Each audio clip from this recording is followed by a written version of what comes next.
Final question comes from Leopard Woman 87, who happens to be a PJTV member, and thank you for keeping us working here. She asks, what say you regarding the notion that voting for Romney over Obama is voting for the lesser of two evils? It's the most important question there is, honestly. I don't mean to be flip about this, because this is a very important point, but choosing the lesser of two evils is choosing the lesser of two evils. No rational person, and we pride ourselves on being rational people as conservatives. We pride ourselves on trying to see life as it is, not as we wish it would be.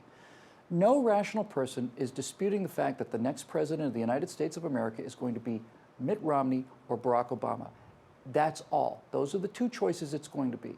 Now, I understand completely this argument about I'm taking a principled stand. I'm not going to vote for Romney. I don't like the way he grew government. I don't like Romney Kerry. I understand voting for your principles. I understand the idea that you have to start change somewhere. I understand all of this. I do. I get it. But the one thing that I have to come back and say is simply this. If you do not vote for Mitt Romney, you are ensuring the election of Barack Obama. We outnumber these people 2-to-1. The only reason that we have any problem with this national elections because we don't show up.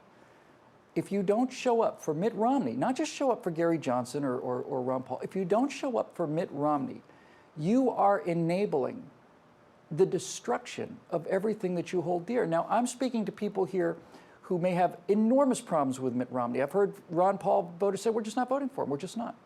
So let me just say this to Ron Paul voters or to the libertarians who are voting for Gary Johnson.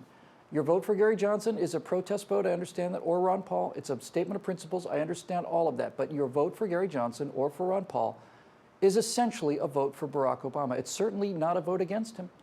If you don't like Mitt Romney, then go out and vote against Barack Obama by the only candidate that has a chance of beating Barack Obama. I'll say also that you will have 4 years to see if Mitt Romney governs as the kind of big state liberal you fear that he is. And if he does, then you will have my full support. I will lead the charge to have Mitt Romney primaried. And if we have to split the party in 2016 in order to do it, then I'm happy to go with whoever wants to start a conservative party. I am. My heart is in this, okay? This is not just words on my part. But you have to understand this. If Barack Obama gets another 4 years in office, we will not recognize this country when it's over. All of your libertarian values and all of your constitutional values that you promote as a Ron Paulian or as a Gary Johnson libertarian will be eroded or destroyed. But much more importantly than all of that is simply this. Given the level of corruption that these people have put in place with Acorn, all of the voter fraud that is immediately obvious, we're going to lose a point or two to voter fraud. If these people have 4 more years, especially without having to face re-election, they could corrupt the political system so far in this country that there will not ever be a chance to win an election again. I don't know how to put it any plainer than that. If you're a person of principle, I understand this, I do. But ultimately, if you love this country, you have to stop this damage. And if you think Mitt Romney's a big state person, great, he is. He's less of a big state person than Barack Obama, and the fundamental difference between these two men is Mitt Romney loves America, and Barack Obama is determined to destroy America. Any reasonable person can see it. When he says to the Russians, well, we'll be more flexible after my election, we'll give you the missile defense shield. When he says to these 7th century savages in Benghazi, it's all a result of a filmmaker, we'll give you the freedom of speech and our First Amendment rights, just promise not to get unruly until I'm reelected.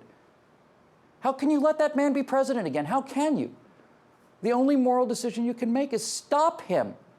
That's why I'm voting for Mitt Romney. And I got to tell you, I'm liking Mitt Romney better and better and better every time I see him. So I think he might be a great president. I think the one thing this country needs in a time of out-of-control fiscal insanity is a fiscal manager who knows how to cut things that aren't working. That's my opinion. Well, that was fast. Remember to send me your questions at hotseat@pjtv.com or leave them in the comments section located below. For PJTV, I'm Bill Whittle. Thanks for watching. We'll see you next time. I'll try and get back on the medication.